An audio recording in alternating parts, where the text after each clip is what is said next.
ফেব্রুয়ারিতে মহা উৎসবে নির্বাচন হবে বলে জানিয়েছেন প্রধান উপদেষ্টা ডক্টর মোহাম্মদ ইউনূস। জাতীয় ঐকমত্য কমিশনের সমাপনী বৈঠকে তিনি বলেন, একমত হয়ে জুলাই সনদ হলেই নির্বাচন সার্থক হবে। এর মাধ্যমে নবজন্ম হবে জাতির।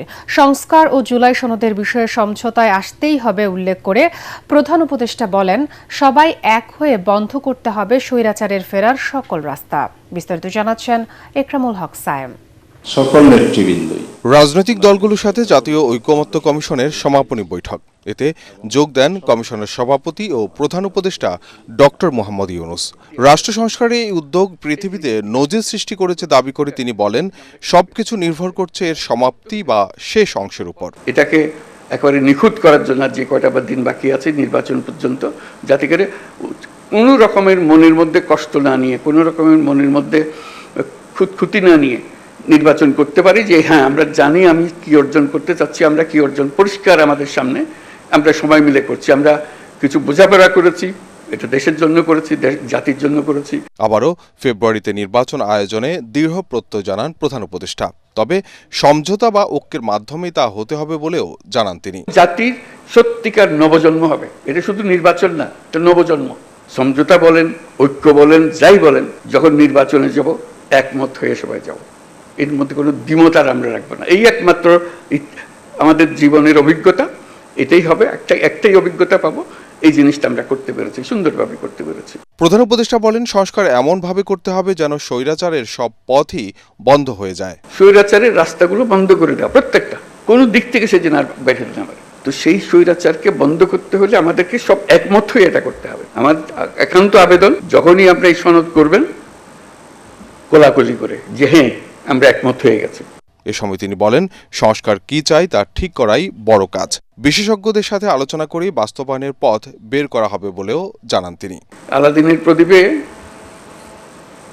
ঘষা দিলে একটা দৈত্য বেরিয়ে আসে। দৈত্য এসে জিজ্ঞেস করে, কি করতে হবে আমার? ছাত্র জনতা অভ্যুত্থানের মাধ্যমে সেই দৈত্য সৃষ্টি করে দিয়েছে আমাদেরকে। আমরা তার কাছে কি চাইব? যেহেতু ওই আলাদিনের দৈত্য আমাদের সামনে আছে, তার হুকুম দেওয়ার আমার সুযোগ আছে।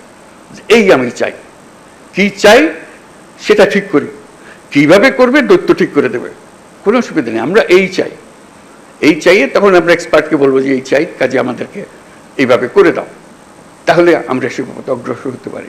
বাস্তব পক্ষে মৌলিক বিষয় আরো অনেক বেশি আছে। এর আগে ফরেন সার্ভিস একাডেমিতে সমাপনী বৈঠকে বক্তব্য রাখেন বিএনপির স্থায়ী কমিটির সদস্য সালাউদ্দিন আহমেদ, জামাতে সহকারী সেক্রেটারি জেনারেল হামিদুর রহমান আজাদ ও জাতীয় নাগরিক কমিটি এনসিপির সদস্য সচিব আক্তার হোসেন। সংস্কার মতো চলবে, এটা কন্টিনিউয়াস প্রসেস।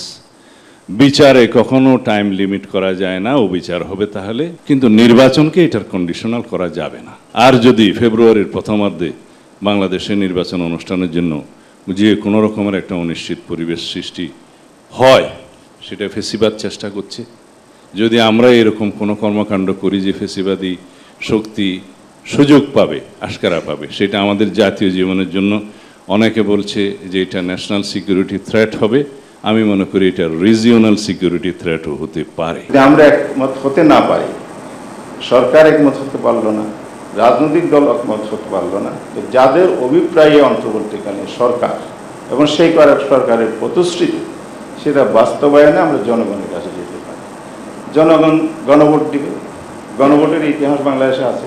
কমিশনের সময় বৃদ্ধি করে বাস্তবায়নের পথকে নিশ্চিতভাবে সকলের কাছে প্রস্ফুটিত করে আমরা যেন এই কমিশনের কার্যক্রমকে সফলভাবে সমাপ্ত করতে পারি। সোমবার মেয়াদ শেষ হচ্ছে জাতীয় ঐকমত্য কমিশনের। আপনাদের সকলকে বিশেষ ধন্যবাদ। একরামুল হক সায়েম, এটিএন বাংলা, ঢাকা। জাতীয় জুলাই সনদের আইনি ভিত্তি উচ্চ আদালতের পরামর্শ অনুসারে বাস্তবায়নের সুপারিশ করেছে অধিকাংশ রাজনৈতিক দলের নেতারা। ভবিষ্যতে কেউ যেন চ্যালেঞ্জ করে জুলাই সনদকে পরিবর্তন করতে না পারে, সে লক্ষ্যে সাংবিধানিক আদেশ বাস্তবায়ন করার উপরও জোর দেন তারা। জাতীয় ঐকমত্য কমিশনের বৈঠক শেষে নেতারা সাংবাদিকদের এসব কথা বলেন। বিস্তারিত জানাচ্ছেন সৈয়দ রিয়াজ। জুলাই সনদের আইনি ভিত্তি ও বাস্তবায়ন পদ্ধতি নিয়ে রাজধানীর বেইলি রোডের ফরেন সার্ভিস একাডেমি মিলনায়তনে রাজনৈতিক দলগুলোর সাথে বৈঠক করে ঐক্যমত্য কমিশন।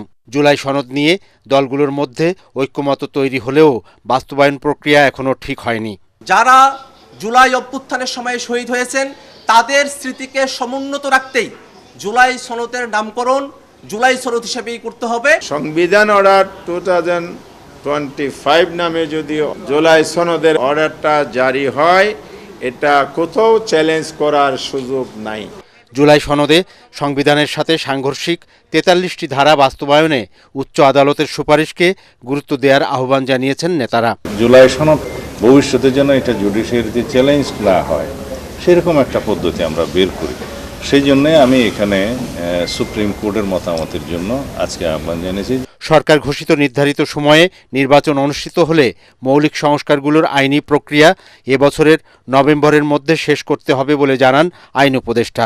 ফেব্রুয়ারিতে যদি আমরা ইলেকশন করি, আমাদের যদি শিডিউল ঘোষণা হয়, শিডিউল ঘোষণার পরে তো আমরা কোনো লিগ্যাল অ্যামেন্ডমেন্ট করতে পারবো না। আমরা ধরে নিয়েছি যা করার আইনগত পরিবর্তন আমাদের 30 নভেম্বরের মধ্যে করতেই হবে।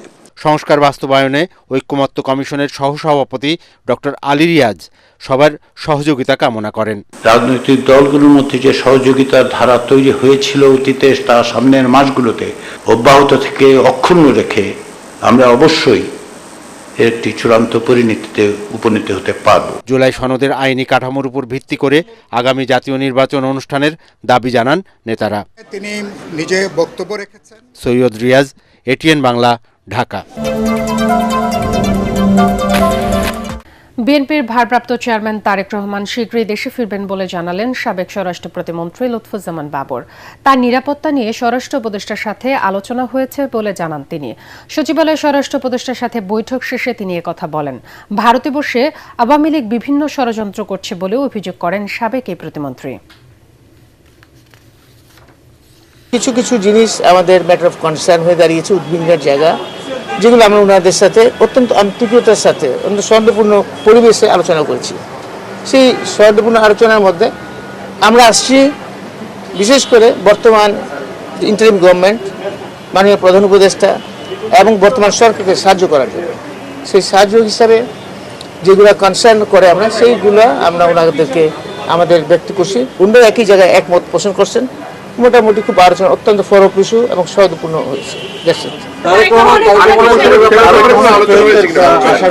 ইনশাল্লাহ দ্রুত ফেরত আসবে, আপনারা দোয়া করবেন। আল্লাহ।